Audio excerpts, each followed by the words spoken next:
So it looks like Disney may be faking some reviews because Marvel's, it is taking a beating right now. And to make this very clear, this is not conspiracy to say, yeah, Disney and other companies, they do this. No, they got busted. They were called out, hiring PR firms to manipulate those scores. I mean, you tell me. I mean, when you look at these scores here, you get a couple of 3 out of 5s, but then look at this. I mean, look at the flood of perfect scores that come in. I mean, this stuff, this doesn't look like reality. What it looks like is a PR push for a movie that is failing and failing badly. And what's hilarious is that even the critics, they are having trouble giving this thing certified fresh appeal. I mean, listen to some of these here.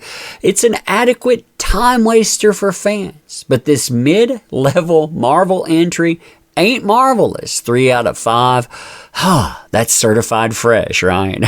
Fun times, huh? Fun times indeed. Alright, so hey there to all you fine folks on this fine day. By the way, I hope you are doing excellently. Man, talking about an absolute disaster that really does need fake reviews. I mean, this is the Marvels. I mean, if you look at the numbers that are coming in right now, they are a nightmare for Marvel. When I say bad, we are talking about record-setting bad. Lowest start ever for a Disney MCU title worldwide. I mean, that's not a record you want to own. And you know what? They're doing anything possible to try to prevent that. Now, as far as fake reviews are concerned, I love the MCU ones because they're lazy and they breed like the bunnies. I mean, they are everywhere. They overpopulate a page. You can spot them pretty easily, too, because they have a script. I mean, you can tell that. You'll have one that'll say, man, look, the chemistry between the 3 characters is terrific. You keep rolling down through that, you're going to have the 3 characters come up again and again. 3 characters. Oh, man, the chemistry between the 3 main actresses is amazing.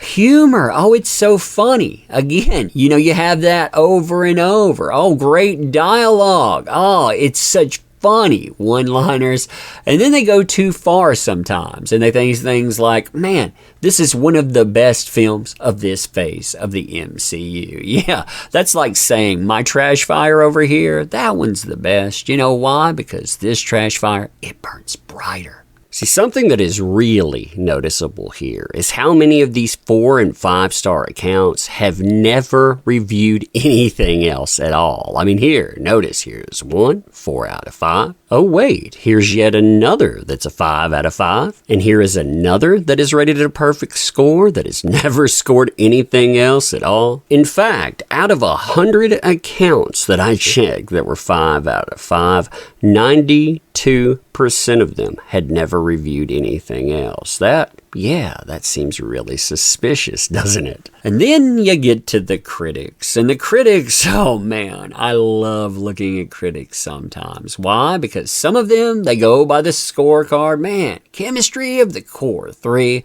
But beyond that, you have people that are shilling this. They are giving it the least possible effort, the least possible score they can do, but they're like, yeah, certified fresh. Hey man, can you cut us a check for this? And I mean, read some of these. They are terrible.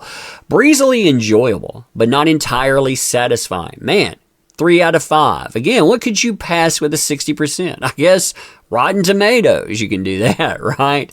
It is an adequate time waster for fans, but this mid-level entry ain't marvelous. Then my favorite of these, I mean, I absolutely love this one. Check this one out here. The audience is so tired of so much history and has lowered their expectations so much that the Marvels, in its bare minimum approach, works perfectly in this phase of the franchise. So they're telling you, yeah, this has been garbage. People are getting tired of it. You don't really try, so you know what? The Marvels. It fits in perfectly. Certified fresh. Now, all of this is happening at the worst time possible for faking reviews. Why? Well, when you look at certain reports out there, yeah, they've been talking about how executives, they've created troll accounts, they target critics of movies and television shows, they weaponize identity politics, and beyond that, yeah, bot farms, fake reviews, and more. In fact, Gina Carano took to Twitter and put companies like Disney on blast earlier this month, talking about bot armies and more. And I mean, check this out here. Quote, 2016, Bob Iger said Disney was basically inches away from buying Twitter, but pulled out of the deal at the last minute, saying they did a little more research and said this about Twitter users. Quote, we, at that point, estimated with some of Twitter's help that a substantial portion, not majority, were not real. I mean, think about that. You have the guy in charge of Disney saying, hey, look at all these fake accounts. A substantial portion of Twitter users, they're not real people. Now, what do you think the substantial portion of fake users grew to from 2016 to before Elon Musk took over X Twitter in 2022? How big did the bot armies get?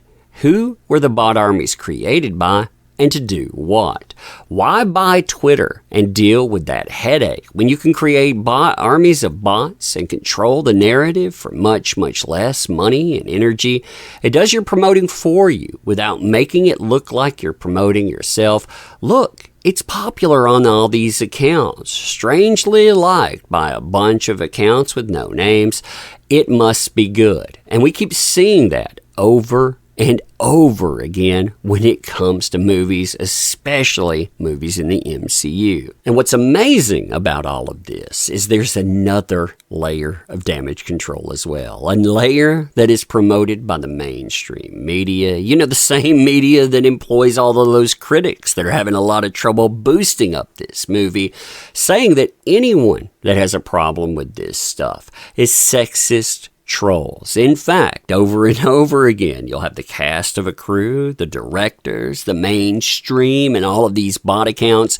They come together and they call everyone all of these terrible things. I don't know why people pay for the luxury of that as well. And what's amazing about this too is that you have them pulling out all of the stops. When I say all of the stops, again, remember, fake reviews, fake accounts, you have the mainstream media, plus you have these same folks saying, you know who's to blame in this? Men are. That's right. Men are to blame for this failure, not Disney. Not a mainstream media that has done this, denigrating consumers again and again. No, somehow, in some way, it lands squarely on the consumer. And none of this is working. It's not 2019 anymore. People have had enough. And it's amazing. I mean, despite all the fake reviews, all of the review bombing from their side of this, yeah, it doesn't work anymore. Worst opening ever.